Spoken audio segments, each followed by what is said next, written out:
Hey, what is going on, guys? It's DK back at you with another video here to break down the 4-game NBA main slate here on Saturday. A couple things before ending the video. We're closing in on 2.1 thousand subscribers now. Thank you guys all so much for all the support. Also, if you're new to the channel, I'm doing a weekly giveaway where all you have to do is leave a like and a comment in the video. It's one entry in the giveaway. Max one comment out per video. It starts with my Monday night showdown video that I uploaded at the beginning of the week. We'll go throughout the week and we'll end with my Monday night showdown video at the end of the week. So however many videos I've uploaded for the week, you enter the giveaway that many times. So for example, say I have 10 videos up for the week, you enter the giveaway 10 times. The winner receives $20 PayPal for myself. And with that out of the way, let's jump in the video. So first, before we go over the price here for Saturday, let's look back at my lineup from Friday. So this is what I went with here with Trae Young, D'Angelo Russell, Rodney Hood, Taj Gibson, Cat, Raul Neto, Jarrett Allen, and Whiteside. So obviously got hit with the injury bug once again.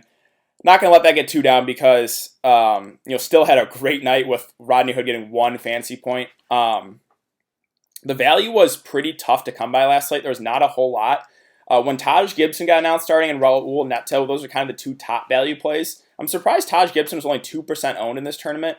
But then Cat as a spend up was a little bit disappointing. Got in some foul trouble. Still wasn't terrible, but obviously got a little disappointing compared to some other guys last night. You guys do. I really like Trae Young in a bounce back spot. The buy low, right? Recency bias had people off him. I love going right back to the well there. Same with D'Angelo Russell. I was surprised how low owned he was because literally it was just him and a bunch of scrubs in that lineup. So 82 for D'Angelo Russell. I mean, obviously that game went to overtime, so did get a little bit of a boost, but still.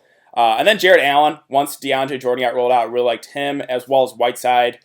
I actually did not live stream yesterday. I tweeted out a lot of plays on my Twitter, so you guys can go check that out. I think most of them did pretty well, but that's basically it. So let's see if we can keep it going. Right, I almost won a tournament here with one fantasy point with Rodney Hood.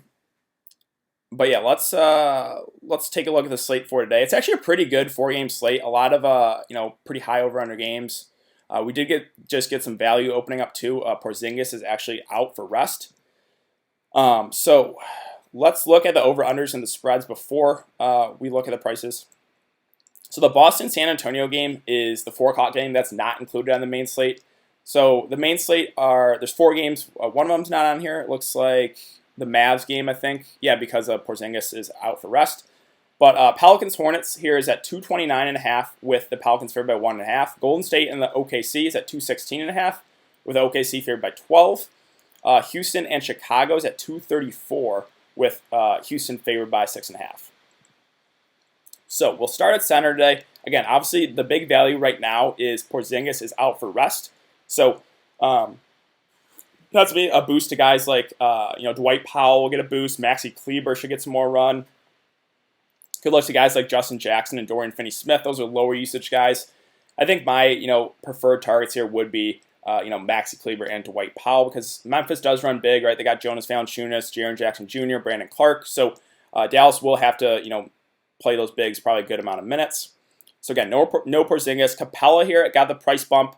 You guys knew I really liked him against Golden State. Just bigs against Golden State have been dominant this year. Played 36 minutes, so that was kind of surprising. He had played no more than 31 all year, and then played 36 in that last game. We do want to target bigs against Chicago too. So I think he's very much in play at 7.4K, but I liked it when he was in that 6K price range. A guy like Lauri Markkanen's interesting here at 6.3. It's this game's going to be played at a very fast pace. He's probably going to play 30 or so minutes, maybe a little bit more. And we know the upside's there on this guy, right? He put up 60 plus in that first game, 62 fantasy points. So the upside's there. He's been, not that good recently, but I think the price tag is very fair for him. Now, a guy like Jonas Valanciunas, I actually like a good amount here at 6.2K. The minutes have been going up. That last game against Orlando was a blowout, so he only played 22 minutes.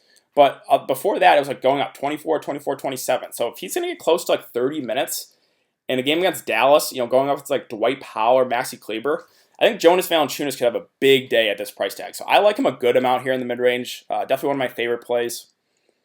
PJ Washington, the secondary Hornets pieces are all interesting, but no one I feel great about. The minutes are kind of all over the place for some of the guys. PJ Washington has been playing consistent minutes. He'll play 25 to 35, somewhere in that range. I don't think he has huge upside, but again, it is a good matchup. We do want to target players against the Pelicans. Wendell Carter Jr. is interesting. This will be another like recency bias play because he only played 13 minutes, did not look good in that last game against Atlanta. But before that, he's been playing like close to 30 minutes a night. And, again, this is a pretty solid matchup. It's going to be played at a fast pace. So I think he goes very low owned today. I think he's a bit riskier just because he played only 13 minutes. But I think the ownership's going to be super low on him. A guy like Cody Zeller is only for GPPs for sure. The minutes have been way down in him last 3 games, 20, 17, and 19. I think this is becoming a trend too. This is kind of what his minutes looked like last year. Like early on, he was playing like high 20s, low 30s. Now he's getting like teens and 20 minutes a game. So it's only GPP play because if he hits that high end of the minutes limit, like in the low 30s, then he could crush that salary. But again, last 3 games have been, the minutes have not been there for him. Now, Steven Adams, I do kind of like this price on him as well. He's not a super high usage guy, but big is against Golden State. He's probably going to play 25 to 30 minutes. I think he's very safe. Every once in a while, Steven Adams will have those big games. He flashed it last year where he put up like 50 fantasy points a couple times. I think this could be a game where he has one of those upside games. And at 5.4K, I think he's really safe. So I think he's a very safe play with a little bit of upside. Brandon Clark is ruled out as well here. Due to back injury, so that could open up, a few more minutes here for guys, again, kind of like they're saying with Kyle Anderson and Bruno Caboclo. Dwight Powell's interesting here with no Porzingis. Again, him and Maxi Kleber are probably going to be asked to play big minutes. He's been a little bit down, but last year we know Dwight Powell does have upside. And with no Porzingis, that's a lot of usage to go around. So definitely considering him as a cheaper play. Jaren Jackson Jr. is interesting as well. It's now he's at a playable price. You guys know my thing with Jaren Jackson Jr. is he is always in foul trouble. So he's a very risky play. If he stays out of foul trouble, I think he plays close to 30 minutes in this one. No Porzingis, so that's obviously a boost. I think there's less chance that he gets in foul trouble, but again, he's a risky play. But at 4.7K, he doesn't need a whole lot to get you there. So he's a guy that I'm definitely considering for GPPs. I would say fringe cash game playable just because of the foul trouble, but I do like the price tag here with no Clark too. I think he maybe plays a few extra minutes, so I think he's very playable here at 4.7K. I got like Derek Favors.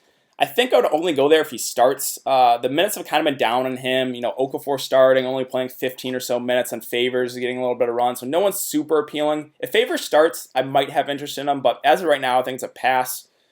I got like Nerlens Noel. I really only look to with Steven Adams out.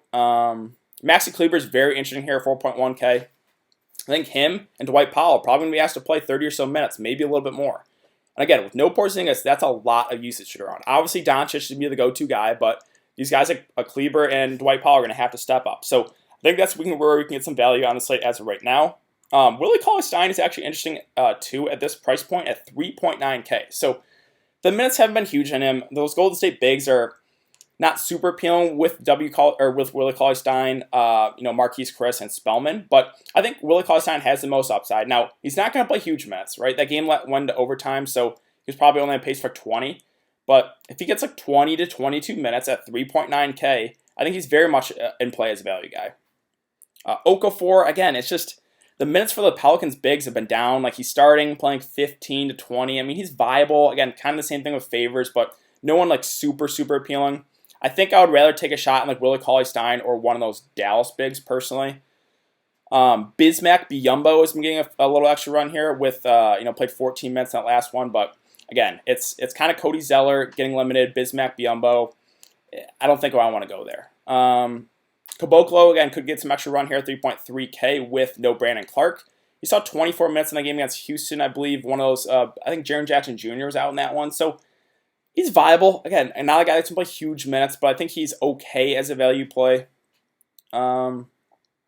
Jackson Hayes, has he been getting any run? Yeah, so again, the Pelicans are really like splitting up the minutes evenly here for these bigs with Okafor, Jackson Hayes, and Derek Favors. It's no one I'm super interested in just because, again, the minutes are being spread out. But that's really it for center, so let's move on to power forward. Ingram at the top here at 8K. Has been playing unbelievable basketball. He's really stepped up his game this year. He's like the go-to guy right now for the Pelicans, and he's averaging like almost 30 points a game. It's crazy, and this is a good matchup. So I think he's underpriced right now, Brandon Ingram. It's 230 over under. And Mavericks Grizzlies, that one just came out here, 222. Dallas is favored by 5. So But yeah, Ingram, like I said, I think he's a little bit underpriced here. And small forward is kind of or power forward, small forward is kind of weak today. So I'm definitely considering Ingram here at 8K. A guy like Eric Pascal at 6.5 is viable, but with D'Angelo Russell back, like we saw, he just eats up so much usage. So I don't know if I want to go there at this price point. Gallinari is interesting. Some of these OKC guys are always, safe. 6.4K, it's a good matchup. So I think he's very, very viable in the mid-range. Again, I already talked about Markkanen, same thing. That game's when he played at a faster pace. So the secondary Hornets pieces, it's kind of tough. Like Miles Bridges at 6.1K, I think is okay. Gonna play probably decent minutes, like mid-30s minutes. He doesn't have huge upside. Like his most fantasy points this game was 34, and at 6.1, I think it's okay. It's a good matchup, but I think I'd prefer other guys. PJ Tucker, he's priced up now. I know he's going to play big minutes. He's a lower usage guy. I did put up 45 in the last one, but 5.8K, I think that's too much to pay for PJ Tucker. So I'll probably pass. Glenn Robinson at 5.3. It's just, yeah, him and Pascal are still going to play big minutes. D'Angelo Russell just eats up so much usage, so kind of makes those Golden State guards out of play. Now, again, Glenn Robinson and Pascal will still play the minutes. It's just, I don't know if I think there's better value plays on the board, personally. Let's see. Yeah, so no Brandon Clark. Jaren Jackson Jr. might get a little extra run. Maybe Kyle Anderson or Caboclo. So those guys are definitely viable. Jay Crowder is always just okay, right? 25 to 30 minutes. Not a super high usage guy, but I think he's somewhat safe. Thad Young's interesting here. So Chicago, Otto Porter's out. They're going to start Chandler Hutchinson. But a guy like Thad Young might get a little extra run here. And at 4.2K, I think he's in play as a value guy. Let's see, what else? Again, Kyle Anderson might get a little extra run at 3.8K. I think he's worth consideration. Not a super high usage guy. A guy like Dorian Finney-Smith might get a little extra run, but Memphis does run big, so that's why I really think it's Kleber and Dwight Powell are my main value guys, targets for Dallas. Hutchinson at 3.2K. I don't know if I want to go there. He's going to start, probably play 25 or so minutes. At close to minimum price, he doesn't have to do a whole lot, but he's a very, very low usage guy. Like that game was kind of an anomaly against Atlanta. 19 minutes, put up 15 fantasy points. He's normally a very, very low usage guy. But again, 3.2K. If he gets like 25 or so minutes, maybe a little bit more, I think he can get you there. So he's in play. Just doesn't have huge upside in my opinion. I think that's basically it. Again, Melly, the Pelicans bigs are just, they're rotating like everyone in. It's just, no one's super appealing right now for me. But I think that's basically it. So let's move on to small forward. Again, small forward kind of weak. Ingram at the top, I do like that price. Gallinari is very viable as well. Dylan Brooks, I don't know, want to go there at an elevated price point at 5.9K. He has had a couple upside games here, but he's very scoring dependent, right? That game he put up 40 fantasy points, 31 points, 2 assists, 4 rebounds. So if his shot's not falling, he can hurt you. And at an elevated price point, I think I'll let others chase that. Santa Ransky's a little bit interesting at 5.7. It's just he got the price bump too. He did have a big game last game out. Otto Porter got injured, so he got a little extra run. I think he's okay, but I think there's probably better plays here in the mid-tier range. Josh Hart at 5.3 is always a guy I kind of look to with one of those Pelicans guards out, whether it be Lonzo or Drew Holiday. With everyone healthy, it's just probably not going to be the way that I go.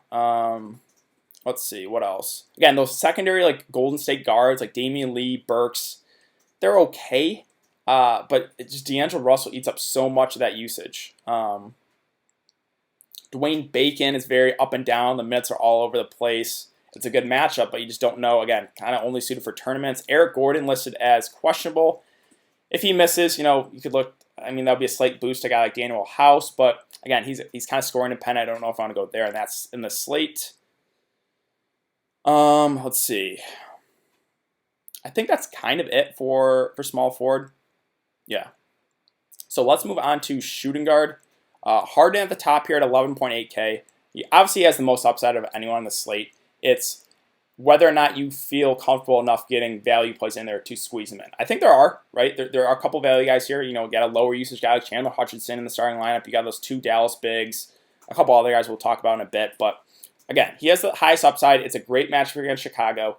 So if you feel comfortable enough with some value plays, definitely try to get him in there. Now, Doncic at 9.6 with no Porzingis. I just love playing this guy because he fills up the stat sheet. He's a triple-double threat every single night, And with no Porzingis, that's a lot of usage to go around. Now, Memphis, again, I'll keep reiterating this. They're not the same defensive team as they have been in the past. They're a younger team. They play at a faster pace. So, Doncic, you got to like the upside here at below 10K with no Porzingis. He's 100% someone I'm considering as a spend up. D'Angelo Russell, you guys knew I was all over him. Put up 82 fantasy points. Now, the concern is this game went to overtime. He played 40 minutes last time. So, kind of like we saw with Trae Young like a few nights ago. Remember when he burned me? He only got like 13 fantasy points. But that's why I was like, you know what, you got to buy low on guys. And then Trae Young bounced back for 61. So the concern is, again, he played huge minutes, but we know he's just going to be super aggressive when he's out there. So he's underpriced right now for his level of production. It's just the concern is the back-to-back. Drew Holiday's a guy I think it goes a bit lower owned at 7.7K. I think he's fairly priced. Again, it is a better matchup, but you know, are you going to play Drew Holiday over D'Angelo Russell or Doncic for a bit more? I just don't think Drew right now is like fairly priced. They got, you know, Brandon Ingram's kind of their go-to guy right now. And they got like other guys in that lineup like Lonzo eat up a bit of the unit or the usage. So I just think Drew's okay at 7.7K. Now Zach LaVine's a guy I actually really like here at 7.3.